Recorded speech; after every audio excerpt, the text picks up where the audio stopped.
Hello dear students. तो आज के लेक्चर में हम पढ़ेंगे क्लास 10th एक्सरसाइज 8.1 का क्वेश्चन नंबर 5 से। ठीक है, तो देखो क्वेश्चन में 5 में क्या बोल रहा है। Given sec theta is equal to 13/12, calculate all other trigonometric ratios. हमें एक ट्रिग्नोमेट्रिक रेशियो गिवन है, बोल रहा है बाकी जितने भी ट्रिग्नोमेट्रिक रेशियोज है उन सबको हमें फाइंड करना, मीन्स कैलकुलेट करना है, वैल्यू कितना कितना आएगा। तो देखो टोटल कितना था हमारे पास, 6 ट्रिग्नोमेट्रिक रेशियोज था, साइन, कॉस, टेन, कॉट, सेक, कॉसेक। ठीक है, तो उन एक तो दिया हुआ है हमें, बाकी 5 को क्या करना है, फाइंड करना है। ठीक है, तो देखो सॉल्यूशन हम करते हैं, कैसे करना है। फिर से वही दोबारा ट्रिग्नोमेट्रिक रेशियोज निकालना है। इसका मतलब सबसे पहले हमें क्या करना पड़ेगा, एक ट्राइंगल बनाना पड़ेगा, राइट एंगल ट्राइंगल बनाना पड़ेगा। ठीक है, तो राइट एंगल ट्राइंगल हम बना रहे हैं यहाँ पे। एक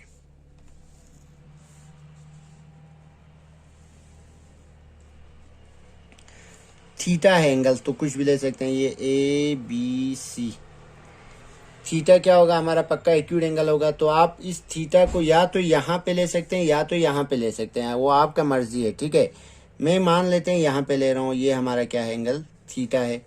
ठीक है, तो आप देखो sec theta is equal to 13/12। इस ट्राइंगल के लिए हमें क्या करना पड़ेगा, बाकी ट्रिग्नोमेट्रिक रेशियो निकालने के लिए हमें ट्राइंगल का तीनों साइड चाहिए। कितना कितना आएगा वो कहाँ से हमें पता चलेगा, PBP, HHB, SCT, फिर से दोबारा वही। अब देखो क्या है हमारे पास, सेक है। सेक किसका उल्टा होता था हमारा, कॉस का उल्टा। देखो SC का उल्टा होता है और CS का उल्टा होता है। मींस साइन होगा तो कॉसेक, कॉसेक होगा तो साइन, कॉस होगा तो सेक, सेक होगा तो कॉस। ठीक, ये आपको ऐसे याद रखना है। तो कॉस का C का उल्टा है, SC का उल्टा है, तो S अगर सेक है तो कॉस का उल्टा होगा, B/H है कॉस, तो क्या आएगा, H/B आएगा। ठीक, तो इसका मतलब देखो गिवन क्या था हमारे पास, गिवन था हमें sec theta is equal to 13/12। तो यहां से देखो सेक क्या आ रहा है हमारे पास, सेक थीटा किसके बराबर आ रहा है, H/B के बराबर आ रहा है। ठीक है, H/B कॉस का उल्टा होता है। ठीक है, तो ये H हो गया, इसका मतलब ये क्या हो गया हमारे पास, B हो गया, बेस। तो एंगल कौन सा ले रहे हैं, ये वाला ले रहे हैं थीटा, तो बेस तो यही बनेगा, तो ये 12 आ गया और ये कितना आ गया, हाइपोटेन्यूज 13 आ गया। अब हमें थर्ड साइड हमें नहीं पता, तो थर्ड साइड निकालने के लिए हम क्या करेंगे, पाइथागोरस थ्योरम का हम यूज करेंगे। ठीक है, तो देखो using PGT in triangle ABC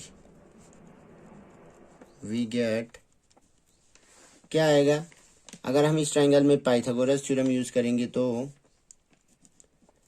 AC square is equal to AB square plus BC square. AC कितना है हमारा 13, इस इक्वल टू AB कितना है 12, प्लस BC हमें फाइंड करना है, तो BC square. 13 13 169 144 plus BC square. ठीक है, तो ये आ गया 144 को इस साइड शिफ्ट करते हैं, 1 माइनस 144 इस इक्वल टू क्या आएगा हमारे पास, BC स्क्वायर ही बचेगा। तो ये आ गया 25 is equal to BC square, और BC square is equal to क्या आएगा 25।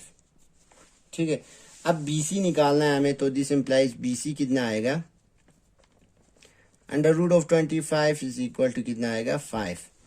Means therefore BC is equal to कितना आ गया 5 आ गया। ठीक है, तो ये कितना आ गया हमारे पास 5 आ गया। ठीक, अब तीनों साइड आ गया ट्राइंगल का, हम जितने भी ट्रिग्नोमेट्रिक रेशियोज है वो सब निकाल सकते हैं। क्या क्या है हमारे पास, एक तो सेक है, कॉस तो हम डायरेक्ट निकाल सकते हैं यहाँ से, क्योंकि देखो कॉस इसका उल्टा होता है, कॉस क्या होगा 12/13 होगा, क्योंकि सेक और कॉस क्या होता है, उल्टा होता है। तो हमारे पास सेक 13/12 है, तो कॉस क्या आएगा 12/13 आएगा। कॉस तो हम यहाँ से डायरेक्ट निकाल सकते हैं। तो देखो सबसे पहले हम निकालेंगे साइन ऑफ थीटा। नाउ जो भी ट्रिग्नोमेट्रिक रेशियो है, 6 ट्रिग्नोमेट्रिक रेशियो है, तीनों साइड हमें पता चल गया अब ट्राइंगल का, तो यहाँ से हम आराम से निकाल सकते हैं। साइन थीटा क्या आता है हमारे पास, यहीं से देखो ये वाला फॉर्मूला दोबारा यहाँ पे लिख रहा हूँ, PBP HHB SCT। ठीक है, साइन क्या होता है, परपेंडिकुलर अपॉन हाइपोटेन्यूज, तो क्या आएगा, थीटा परपेंडिकुलर ये हो गया, हाइपोटेन्यूज ये हो गया, तो 5/13। ठीक। सिमिलरली कॉस थीटा क्या है हमारे पास, बेस अपॉन हाइपोटेन्यूज। बेस क्या है हमारे पास 12, हाइपोटेन्यूज कितना है 13, तो 12/13 tan थीटा। ठीक है, तो देखो मैंने पहले भी आपको बताया था सेक का क्या होगा, डायरेक्ट उल्टा होगा। तो ये 13/12 है, कॉस कितना है 12/13। tan थीटा कितना है, यहाँ फॉर्मूला के हिसाब से परपेंडिकुलर अपॉन बेस है, तो परपेंडिकुलर अपॉन बेस, यहाँ से परपेंडिकुलर कितना है 5 है, बेस कितना है 12 है, तो 5/12 हो गया। ठीक है, अब बाकी तीन हम यहाँ से डायरेक्ट निकाल सकते हैं। साइन का उल्टा क्या होता है, कॉसेक होता है, तो कॉसेक थीटा किसके बराबर आएगा, इसका उल्टा, means hypotenuse upon perpendicular. Hypotenuse upon perpendicular कितना होगा 13/5। सिमिलरली कॉस का उल्टा क्या है, सेक है। सेक ये तो हमें गिवन भी है। ठीक है, लिखना क्या है इसमें, हाइपोटेन्यूज अपॉन बेस होगा, तो इसका उल्टा करने पे 13/12 आएगा। और ये जो है वो tan का उल्टा क्या होता है हमारे पास, कॉट थीटा होता है। कॉट थीटा क्या होगा फिर, बेस अपॉन परपेंडिकुलर होगा। ठीक है, तो बेस अपॉन परपेंडिकुलर इसी का उल्टा होगा 12/5 आएगा। ठीक, तो ये आ गया हमारे पास 12/5। तो देखो क्या करना था हमें, यही ऑल ट्रिग्नोमेट्रिक रेशियोज निकालना था। सिर्फ क्या गिवन था, एक ट्रिग्नोमेट्रिक रेशियो हमें गिवन था। तो बस हर क्वेश्चन में आपको यही करना है। आपको देखो यही याद रखना है कि ट्रिग्नोमेट्रिक रेशियो में ट्राइंगल के दो साइड का रेशियो होता है। तो पक्का वो साइड तो हम कौन कौन सा है वो कहाँ से पता कर सकते हैं, हम इस फॉर्मूले से पता कर सकते हैं, PBPH HBS CT से। ठीक है, कि इस रेशियो क्या होता है, बेस अपॉन परपेंडिकुलर होता है, या वो इसके हिसाब से पता चलेगा, सेक है या कोसेक है या साइन है, कॉस है, क्या है, इसके हिसाब से हमें पता चलेगा।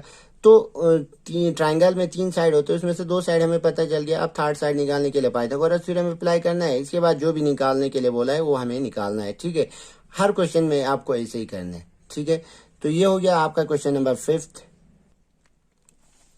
अब देखो क्वेश्चन नंबर 6 में क्या बोल रहा है, if angle A and angle B are acute angle.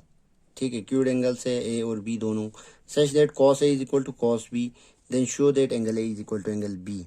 Trigonometric ratio use करके हमें इसको फाइंड करने की, एंगल ए और एंगल बी पक्का क्या होगा, इक्वल होगा, अगर क्या हो cos A is equal to cos B हो तो। ठीक है, तो देखो हम यहाँ पे एक ट्राइंगल बनाते हैं, राइट एंगल ट्राइंगल। एक राइट एंगल ट्राइंगल में क्या आता है, 2 एंगल तो पक्का एक्यूट एंगल आता है। ठीक है, एक एंगल 90 डिग्री आता है, मान लेते हैं ये 90 डिग्री है, लेकिन क्या बोला इन्होंने, ए और बी एक्यूट एंगल है, तो हम इसको ए मानते हैं, इसको बी मानते हैं, तो ये आ गया हमारा राइट एंगल किस पे, सी पे आ गया। ठीक है, तो ये हो गया हमारा एंगल सी। अब देखो क्या करना है हमें, गिवन क्या है, cos of A is equal to cos of B है। ठीक है, तो कॉस ऑफ, सॉल्यूशन करते हैं हम, गिवन क्या है, it is given that cos of A is equal to cos of B। ठीक, cos A किसके बराबर है, cos B के बराबर है।